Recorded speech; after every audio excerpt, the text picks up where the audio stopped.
Let's go, girls. Come on.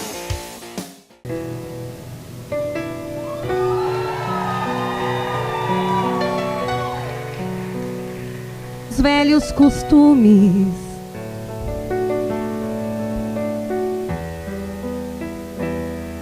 eu pensei que pudesse esquecer certos velhos costumes.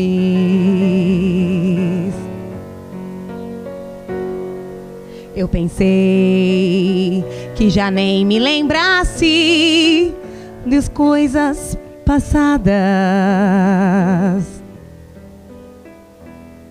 Eu pensei que me fizessem falta umas poucas palavras.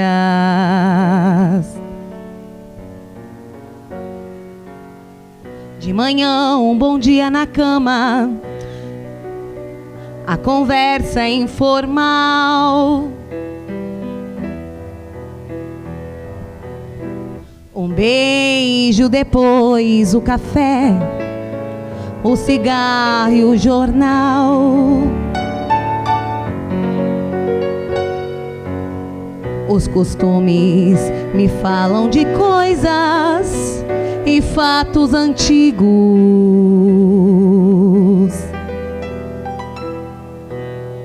Não me esqueço das tardes alegres, nossos amigos.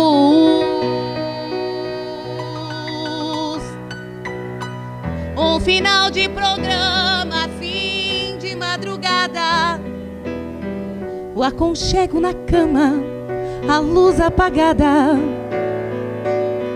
Essas coisas só mesmo com o tempo se pode esquecer.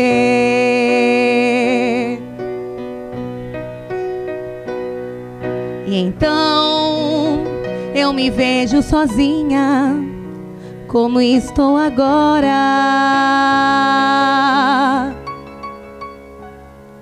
Respiro toda a liberdade que alguém pode ter. De repente ser livre até me assusta.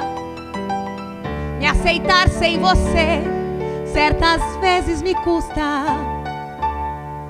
Como posso esquecer dos costumes se nem mesmo esqueci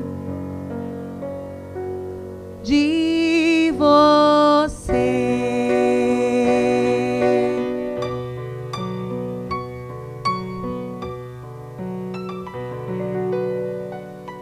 Boa noite, mulheres.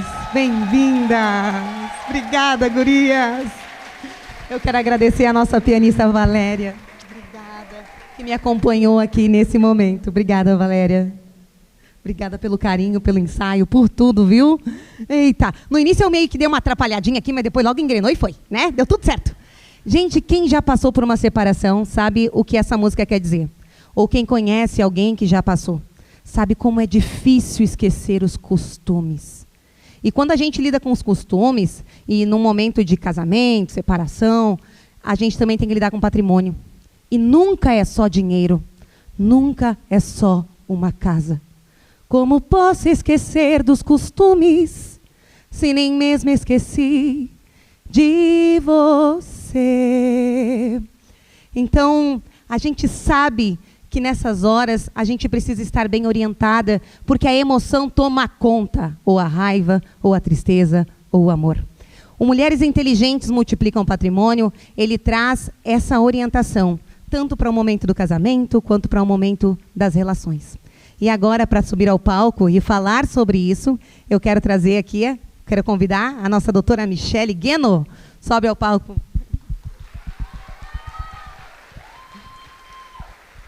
A Michele, então, vai tratar com a gente sobre patrimônio e relacionamentos.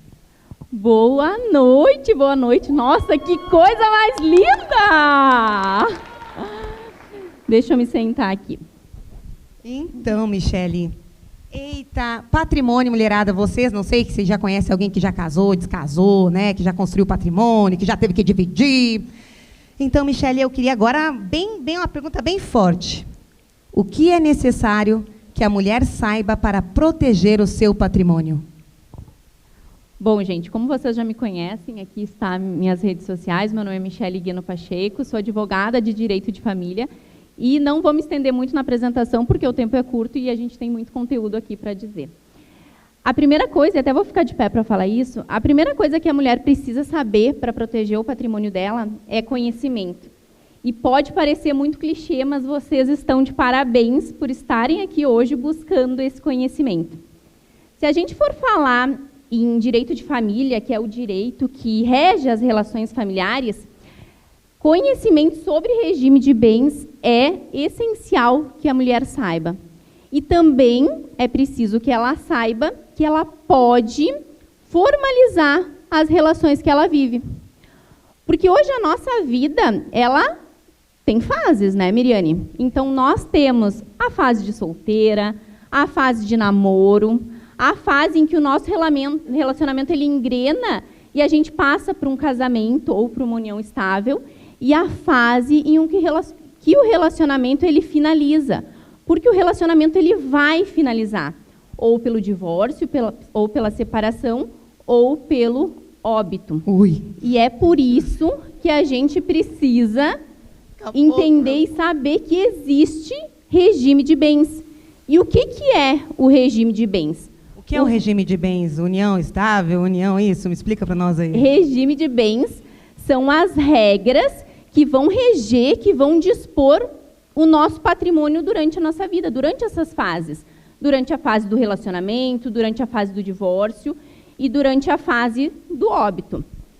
Mas não é somente sobre regime de bens que a gente precisa saber. Porque não adianta a gente saber que existem regras se a gente não conversa com o nosso companheiro sobre essas regras. E uma pergunta antes. Namoro longo, gurias. Alguém aqui já passou por isso? Namoro longo? Eita! E aí, como é que resolve a vida com namoro longo? A gente vai falar disso mais adiante. Mas como eu estava dizendo, para manter e proteger o teu patrimônio, tu precisa saber sobre regime de bens, tu precisa conversar com o teu parceiro sobre finanças, sobre dinheiro e sobre regime de bens, perder aquele medo de que, porque parece que quando tu está conversando sobre dinheiro antes de se casar, não dá a impressão que tu está conversando querendo se divorciar. É isso que acontece, mas a gente precisa desmistificar e perder os velhos costumes e começar a conversar sobre finanças. Então, a gente precisa ter conhecimento dessas regras, conversar, e a terceira etapa, que é formalizar. E como é que a gente vai formalizar as nossas relações? Ou pelo casamento, ou a gente vai casar, e daí quando a gente casa e faz esse contrato solene, a gente pode optar por um regime de bens, que são comunhão parcial de bens, comunhão total de bens e separação total de bens. Eu não vou entrar aqui em cada um, porque, obviamente, cada um de vocês tem uma relação e vocês precisam procurar um especialista para conversar sobre isso e ver qual regime de bens é melhor para a relação de vocês. A segunda forma de formalização é fazendo uma escritura pública de união estável. Então, você, nessa escritura pública de união estável, vai formalizar a sua relação e vai poder fazer a opção por um regime de bens. Mas agora, Miriane, me conta.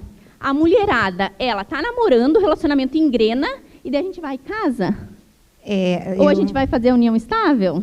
Isso, o que fazer, né? Não. Tá lá, como é que faz? A gente fica nesse namoro longo que tu falou, né? Nesse namoro longo, o que faz esse namoro longo? Como é que constrói patrimônio com namoro longo? Então, quando a gente está num relacionamento e esse relacionamento começa a engrenar, a gente vai lá e vai morar junto.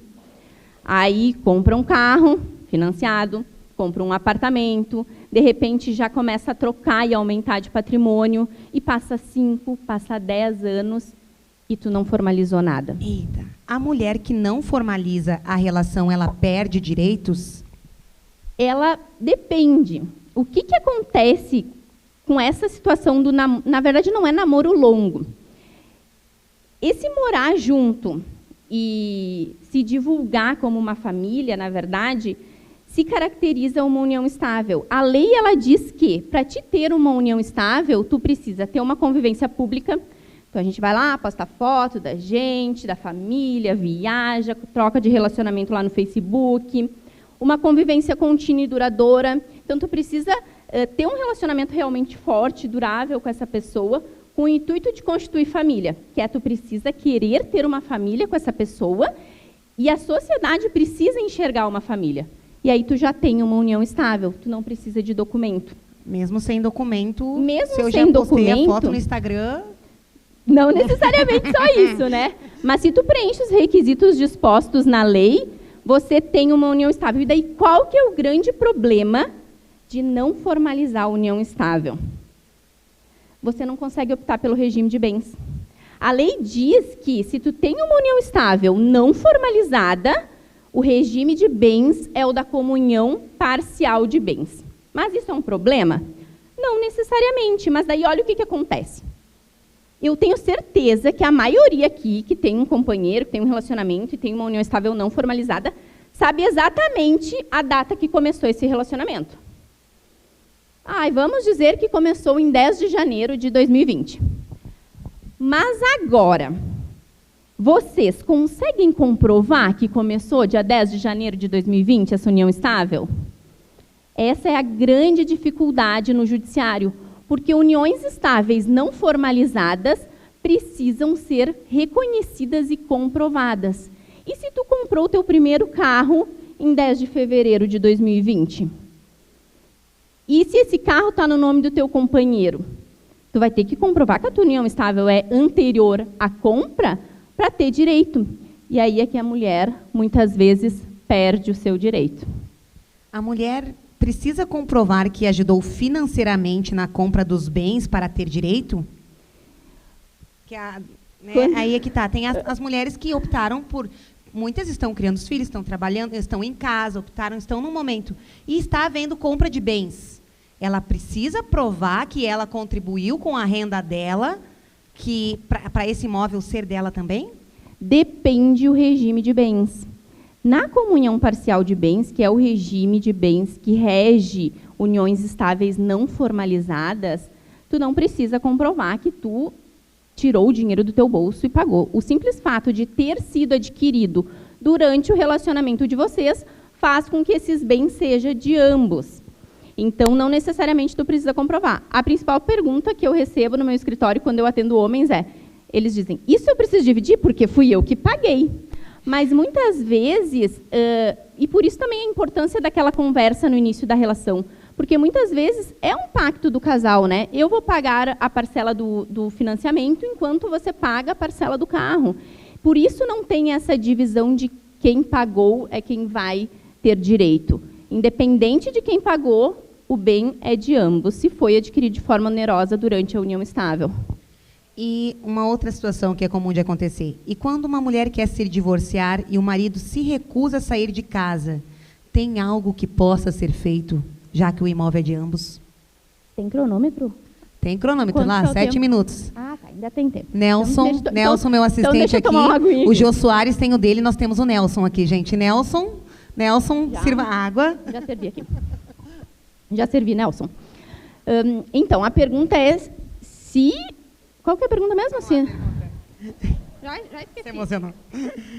E quando a mulher quer se divorciar e o marido se recusa a sair de casa, tem algo que possa ser feito, já que o imóvel é de ambos? Tá. Em relação a conceder ou não o divórcio ou a dissolução de união estável, não há como, na verdade, o marido se recusar, mas o juiz vai dar esse divórcio caso uma das partes queira. Então, independente do querer ou não do marido, o divórcio vai acontecer porque a mulher não quer. Agora, esse é um dos grandes problemas, porque muitas vezes o casal tem um único bem.